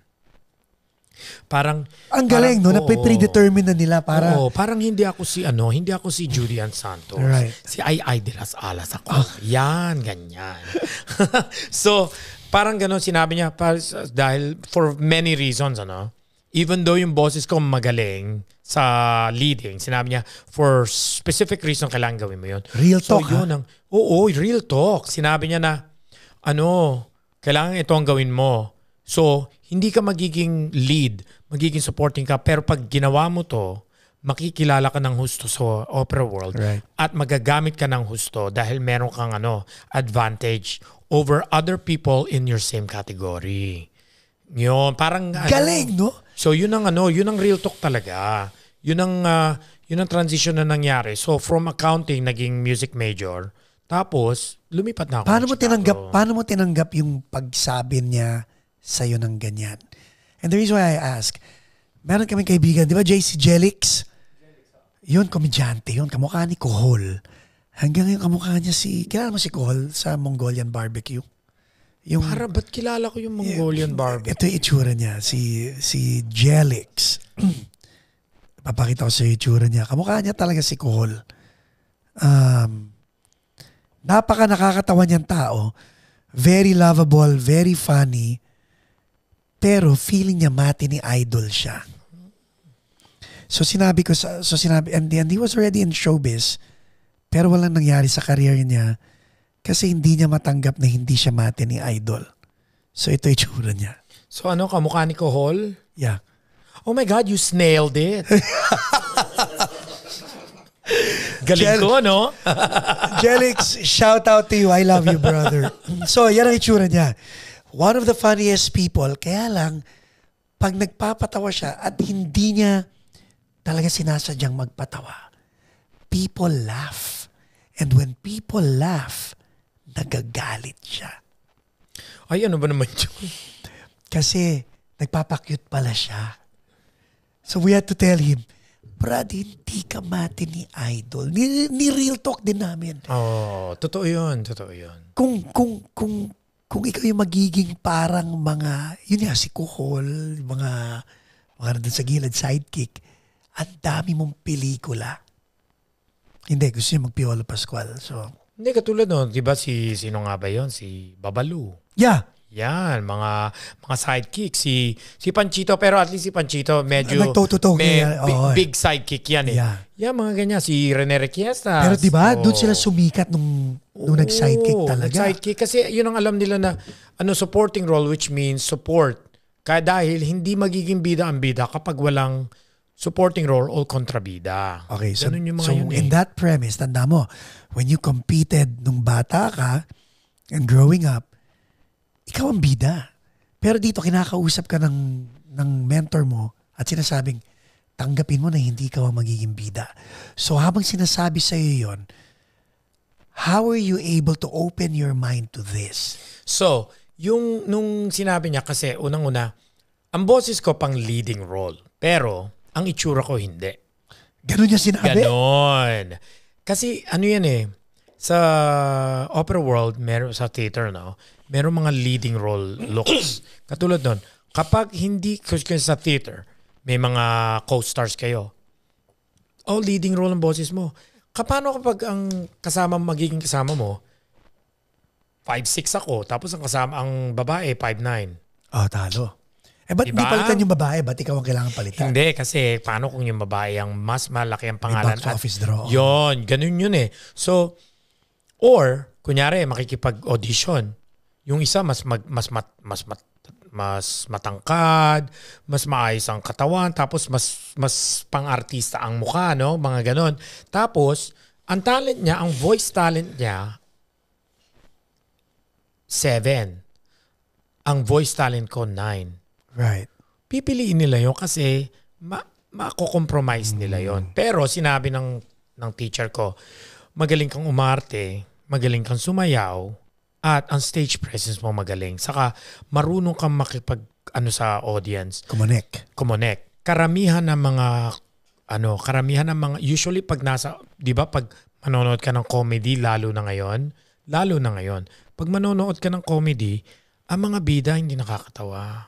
Yung mga supporting. Ang nakakatawa. Yeah. Sila yung nagdadala. Naalala ko nung napapanood ko dati si Ami, yung malaking Ami. Si Ruby Rodriguez. Ami Austria?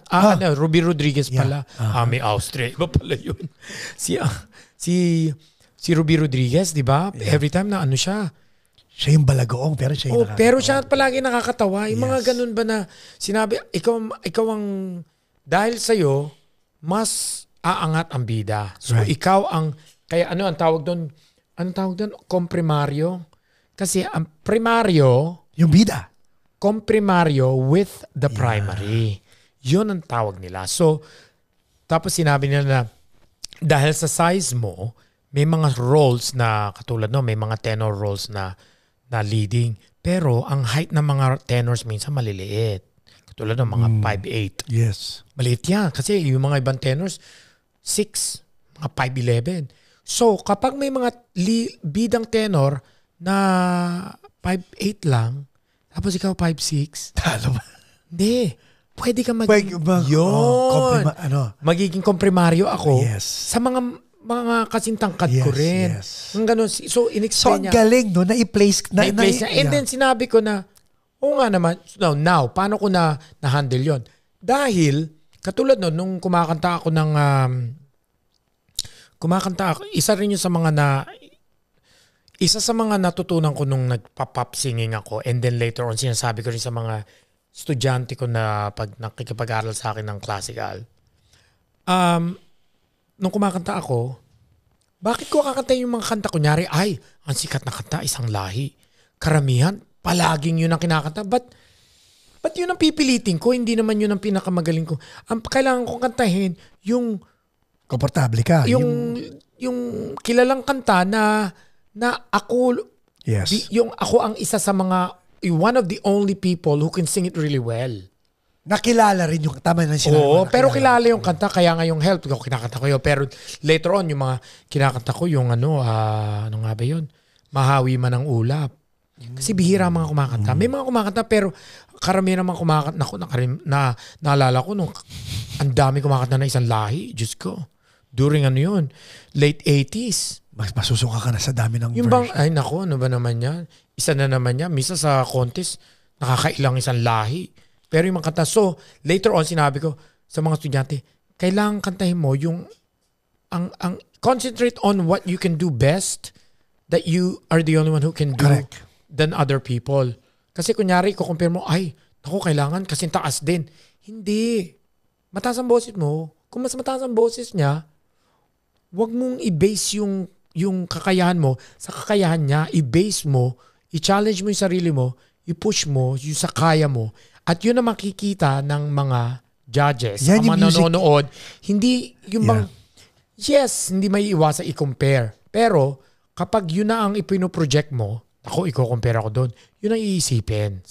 Subconsciously, yun ang makukuha kita mo ng mga yan, yung tao. music IQ talaga na sinasabi ko kanina na meron mo eh. Hindi lahat ng tao may ganyan. And it's nice na sinishare mo yun. Because people have to hear this eh. Hindi lahat puro talent. Kailangan may diskarte ka talaga eh. And that's something that you innately have. Oh.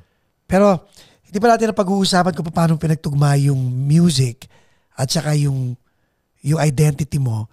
So pag-usapan natin yan after this break from our sponsor with Rodell Rosel.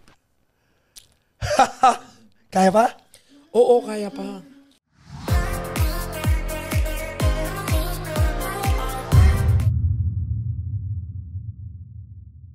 Okay, we're back with Rodell Rosel.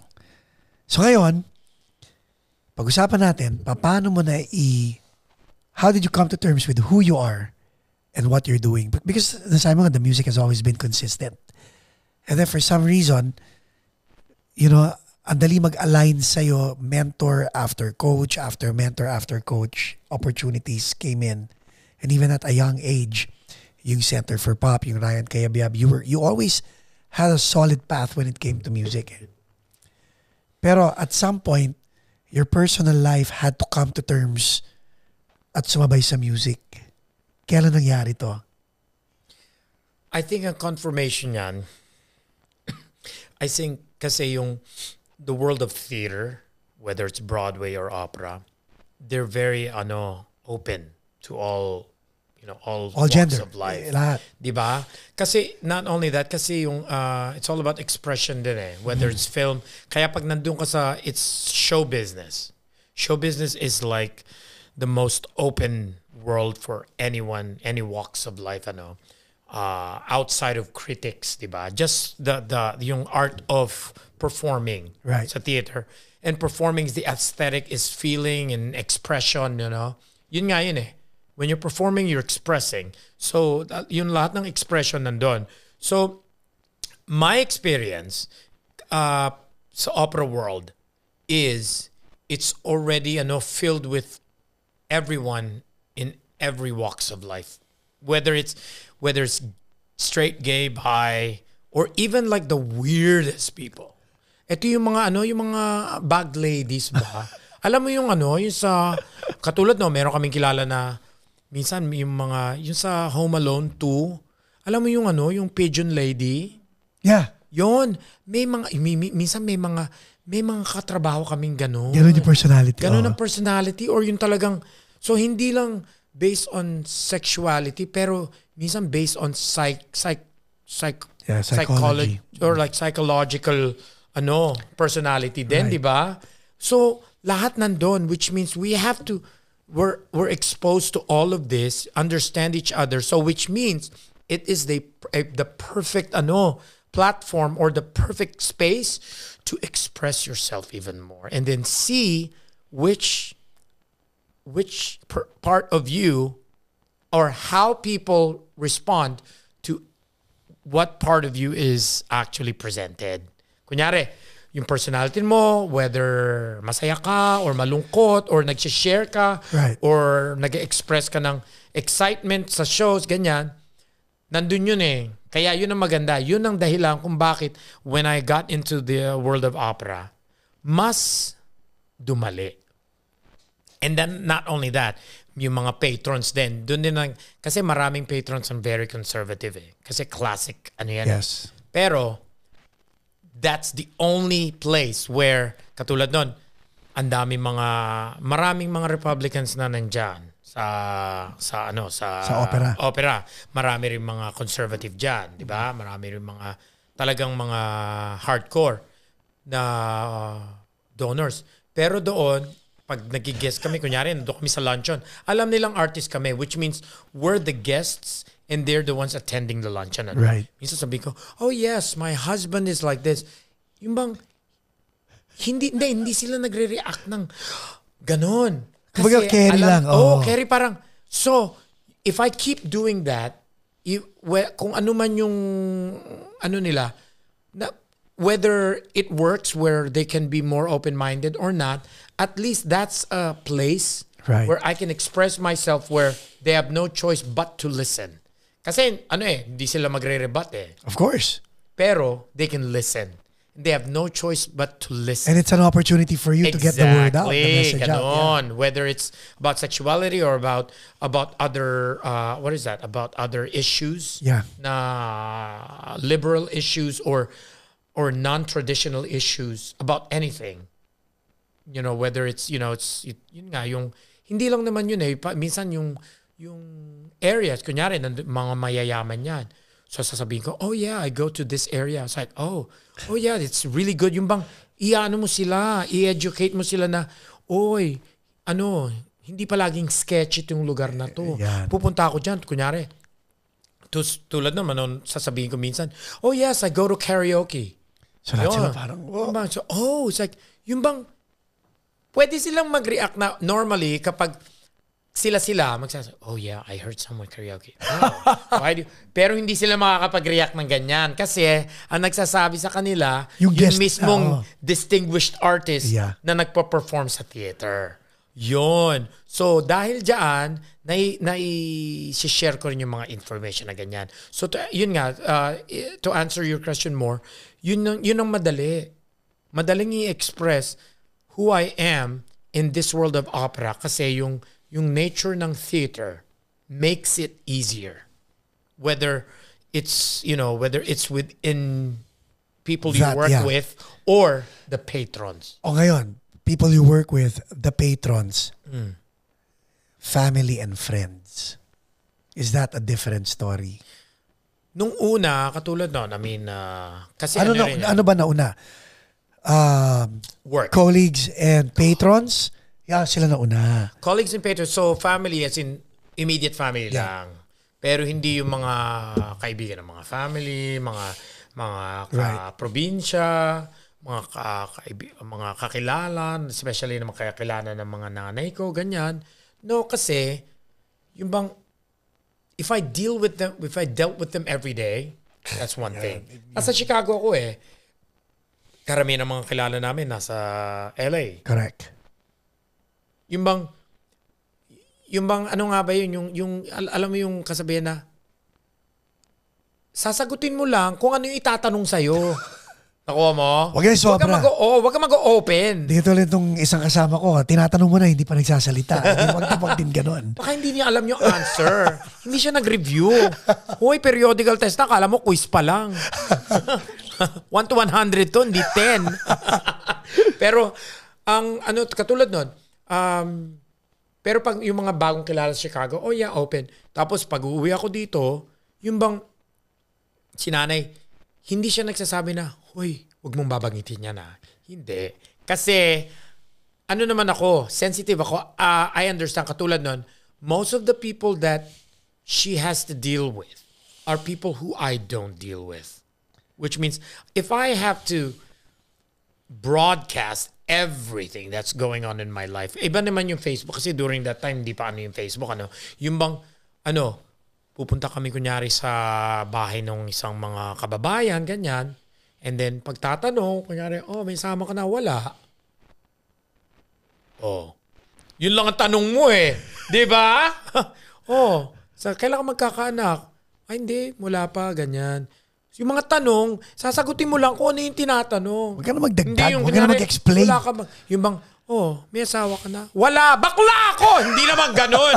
Hindi naman ganun yung Huwag kang maggagano kasi hindi naman yun ang question. But you know what? Alam mo yung admirable nga sa is your sense of empathy. You have that eh. And then katulad nun, later on naman nalalaman nila na kunyari sa pamilya, kunyari nagkakasal na, ganyan. And then yung iba naman nag-reach out, sinabi, hindi ko alam nakasal pala. Sabi, sana sinabi mo. Ano naman kami, very understanding naman kami. Ayun na. Ganon. Di ba? May mga taong ganon din kasi hindi nila alam nila na ang Philippine community may certain thinking, mga ganyan. Yung bang, it's funny kasi, alam ko to kasi yung bang kahit sa Pilipinas, katulad nun, but accept nila ang LGBT pagdating sa mga showbiz. Pero sa normal? Hindi, pero pagdating sa buhay na, pagdating sa biblical na, pagdating sa pananampalataya, wala kami sa libro. Ganun yun. Kasi kung yung bang kung ano yung tinuro sa kanila, ganyan. Pero bakit ganun? Di ba? So, kaya hindi minsan nag-o-open ang mga tao. Hindi, kung magtanong lang. Katulad nun. So, ngayon, kung alam ng mga tao. Kunyari, ay, nalaman nila dahil napag-usapan, nalaman nila dahil sa Facebook, ganyan. Ba't hindi sinabi? It's like, kasi alam nila rin yun eh. Yung bang, if conservative, yun nga, mga conservative Filipino kababayans, if you are smart enough, I don't have to explain to you why I did not tell you. Correct. Because you are conditioned and taught that this kind of lifestyle or this kind of people are not what your religion has taught you to accept. Correct. Which means, ay, ba't hindi sinabi? Kayo na ang So, kunyari hindi sinabi, kayo mismo ang mag-reach out, which some of them did. But, oy, congratulations nga pala, mga ganyan. Pero napaka-hypocritical, no? Oo. Ako, para sa akin, hypocritical yun eh. Because, ang utos nga is huwag ka manghuhusgay. Di ba? So, that in itself contradicts the whole message. Like, sabi ko nga like in my case, no, my sister is gay.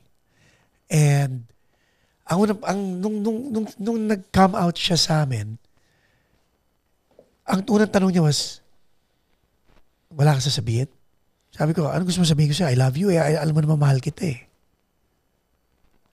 So sabi niya, hindi ka magagalit sa akin. Sabi ko, ba't ako magagalit sa'yo? Bigyan mo ako ng reason para magalit sa'yo. And then umiyak siya. And then umiyak ako. Because my point is, sabi ko, akala ko ang sasabihin mo sa akin, pupunta ka ng Amerika or iiwanan mo na kami. Yan lang pala ang sasabihin mo. So, magkakasama pa rin tayo. Wala akong problema doon. It's your life. Matanda ka na. And wala ka naman sinasabi sa akin. Hindi mo naman sinasabi maging bading ako. So, kumbaga, I respect who you are. And so, ano problema? Yun ang hindi ko rin maintindihan sa mga ibang tao na mapanghusga. And I have a problem with that 100%. Yeah, and then ganun talaga yung bang you cannot change them overnight. Yung bang it's continuous educating from us. Yung bang ganito yan.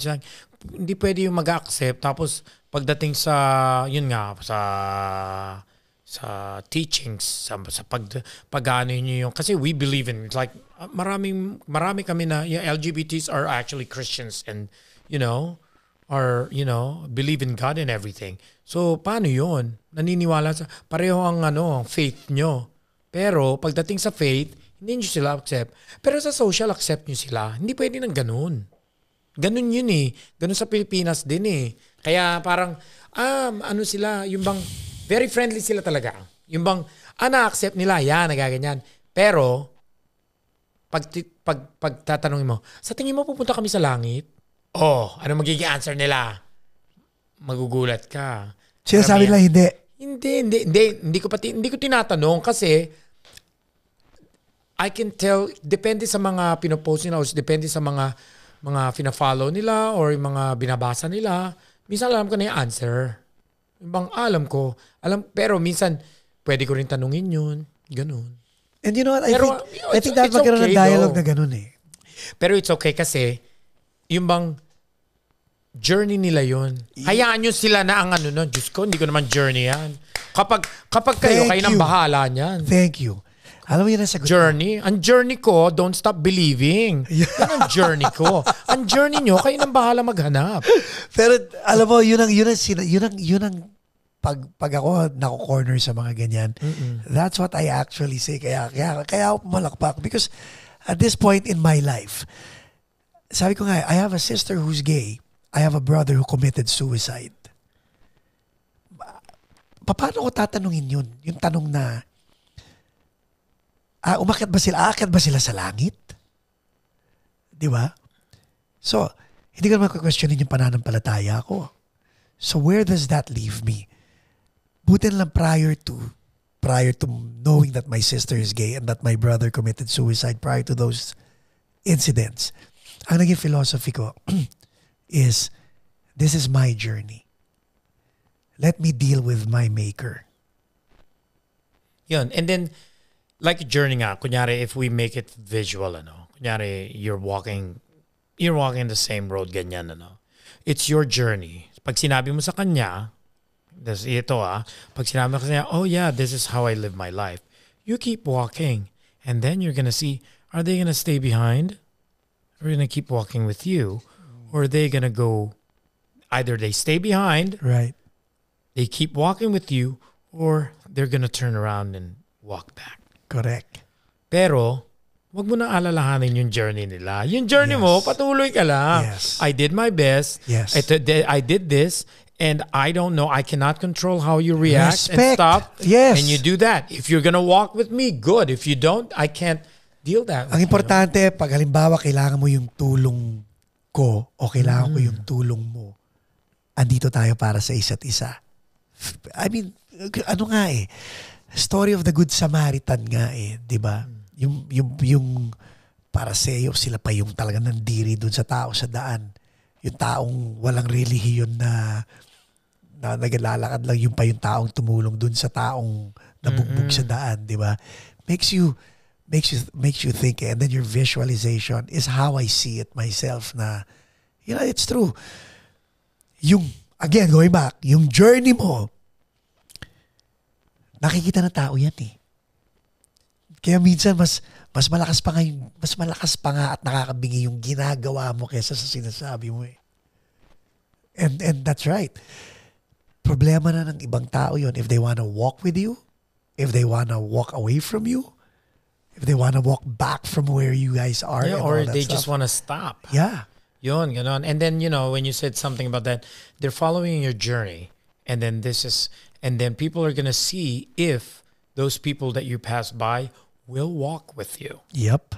And then they'll know, sumabay sila. That's good. It means they support him and they're there. Not only that, see, the thing is, they do this. Sumabay sa'yo.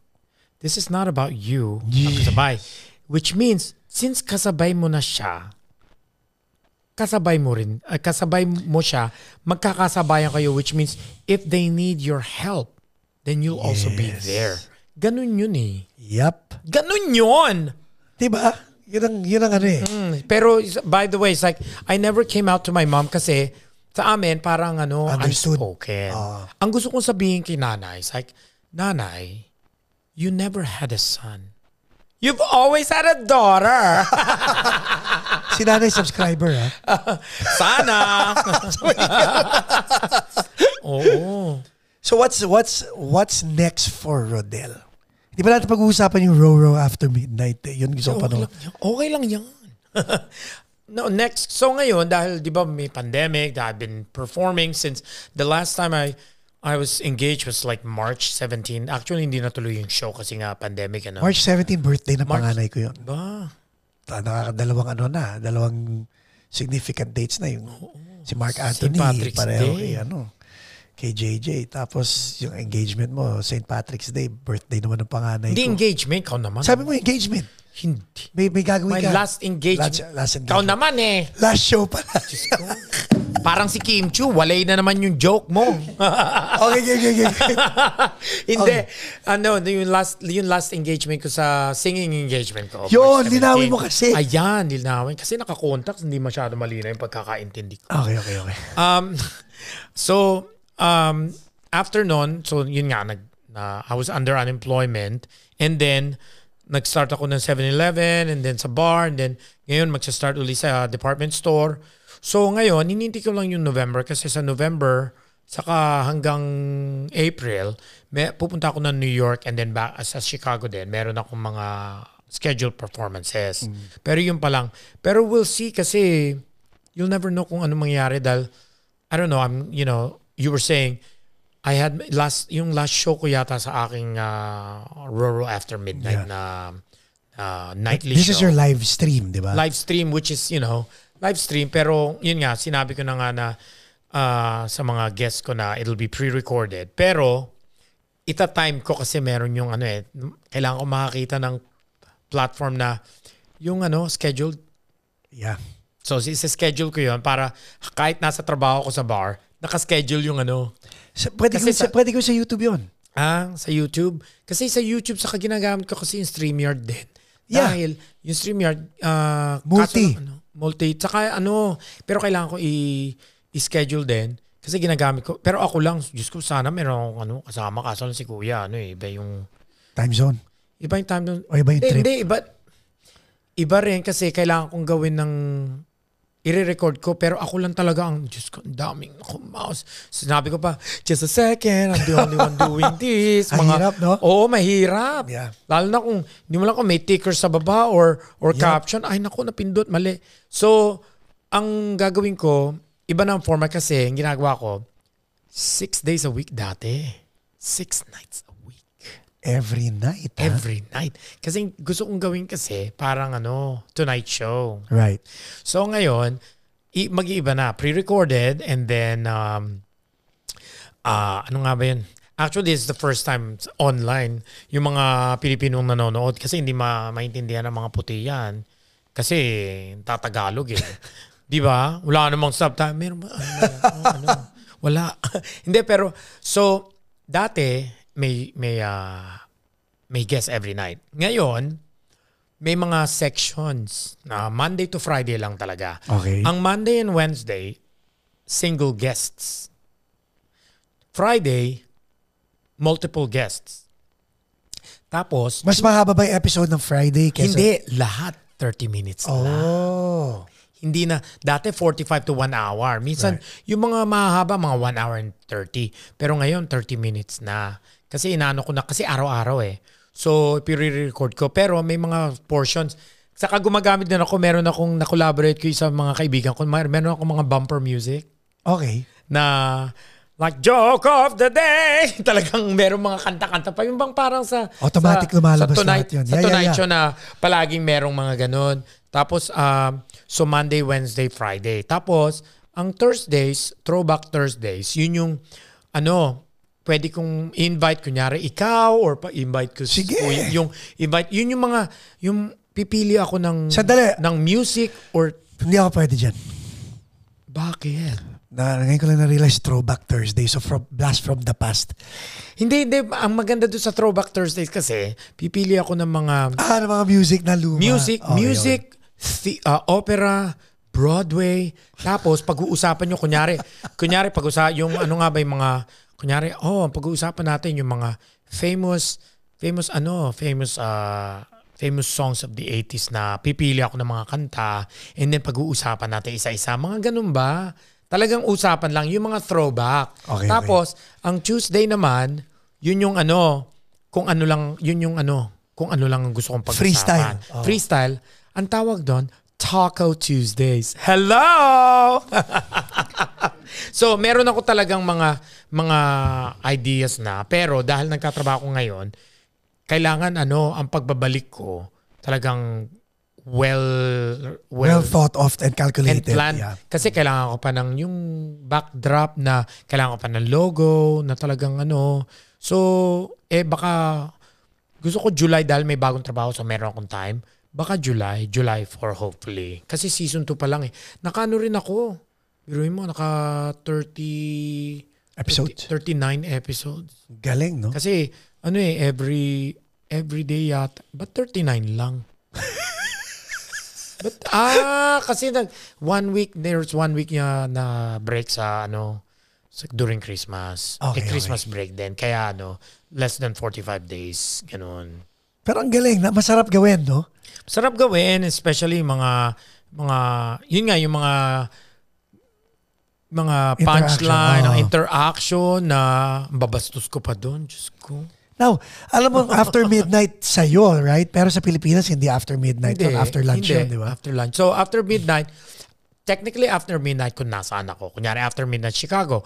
Tapos, kunyari, umuwi ako ng LA. Ayun, after Gagamin ko, after midnight sa LA. Tapos, kung pumunta sa ako pag Pilipinas, after midnight sa Pilipinas, tapos pumunta sa London, after midnight sa London, para at least alam nila na, yun nga, yung kung nasaan ako, doon dapat ang after midnight. Hindi yung hindi yung home base.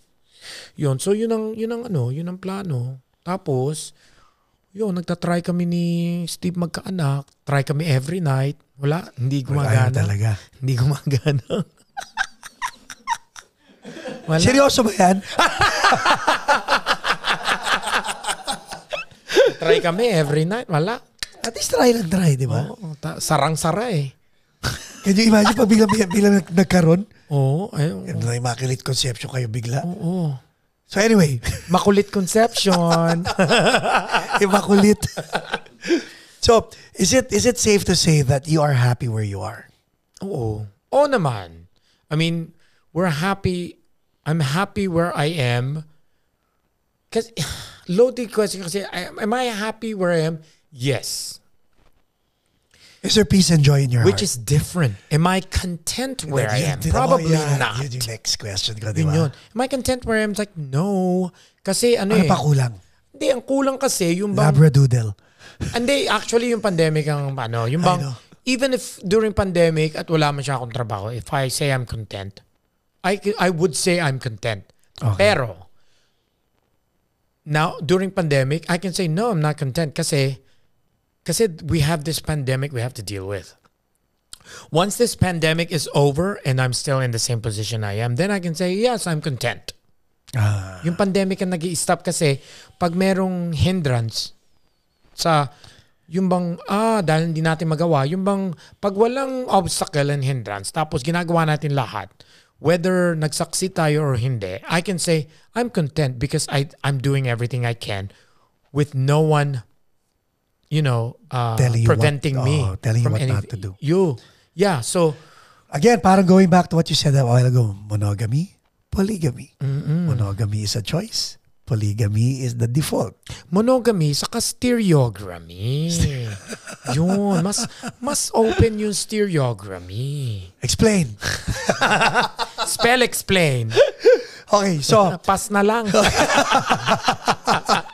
So ngayon, let's say tapos na ang pandemic and all that, what would you advise the young folks watching who are trying to get a grip post-pandemic about what they want to do with their lives? Nako, mahirap na question yan, ha? What do I want to Actually, tell them? feeling ko kayang-kaya mo to because you've had your share of challenges eh. And you've risen above all these challenges, which is commendable, by the way. Oh, thank you. Well, I don't know. Can you repeat the question, please? Like yung mga nanonood na to, itong mga nakikinig na to, feeling nila wala na silang panahon or takot silang umabante or hindi sila honest sa sarili nila. Think of it this way. Kasi post-pandemic, I mean, for lack of a better term or example, think of it as start from zero.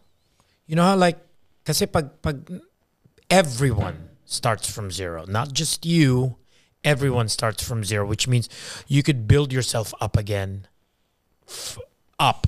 Okay? Kasi yung iba na kung wala tayong pandemic, yes, meron ka na. Pero yung iba, ang tataas na ng mga narating. Yep. Remember this, ang dami mga tao, nandito ka, tapos ang tataas ng mga rating. Pero during pandemic, lahat yan Pumantay. Pumantay lahat. Yung iba, bumabalik na. Pero kapag lifted na lahat ng restrictions and we're back to normal again, lahat tayo magsisimula at the same level. Think of it that way, which means it gives you what is that? The drive. Leverage yes, din eh. The drive na, maraming available stuff. Maraming pwedeng gawin. Maraming pwedeng simulan uli. Like, I'm excited. One of the things I'm excited is maraming tao ang magiging active in everything. In everything. Right. Kasi karamihan yan, yes, may mga Zoom na ganyan. Pero once everything is back to normal, once this pandemic is over, or at least been contained, and everyone's back to normal, lahat tayo, pwede na tayong manood ng sine and everything, economy would boom. And take advantage of that time. Jump on it. Kahit ano man ang, whether it's negosyo, kahit online pa rin ang negosyo nyo, at least may mga tao at aware na sila na may pwede silang gawin sa online, and then aware din sila na pwede nilang gawin in person. Marami yan, lahat yan magbo-boom. Alam ko yan kasi excited na ako bumalik din sa theater. Kasi alam ko katulad dati, mamahal na mga ticket. Hindi. Ngayon, ang mga tao, they will try their best to Secure go seats, back. yeah. Think of it, to go back to watch movies, to spend money. Yep. And the only way you could do that is to strive harder, to work harder. So paano ka kunyari, gusto ko nang gumastos uli, gusto ko nang pumunta dito, doon, pero kailangan mo ng pera, no? So, since marami nang available, pwede na uli ako magtrabaho. So ang mga tao, yun ang drive nyo para magtrabaho uli, gumawa ng negosyo, maging creativity. Kung ano yung naisip nyo na maging creativity, marami mga tao na nakapag-isip. During pandemic, gawin nyo na ngayon yung lahat yan. Yung bang i-save nyo, yung bang i-prepare nyo na lang ngayon lahat yan. Ako, I'm very, very, very hopeful, very positive na after this, magbo-boom ang economy. Yes. Magbo-boom talaga, lahat. Pero ang galing alam mo, natutuwa ako sa message mo. Kasi kanina may kausap akong kaibigan, yun din ang sinabi ko sa kanya. Simula ka lang ulit. Tuloy mo lang. Tulad yan ang sinasabi mo. Oo, JJ. Ikaw ba yung kaibigan tumawag? Tuloy mo lang ulit. Tuloy mo lang. Ladies and gentlemen, Rodell Rosel. Thank you. Thank you. Thank you. Thank you. Thank you. Thank you. We hope to have you back. Yes. Salamat. Thank you.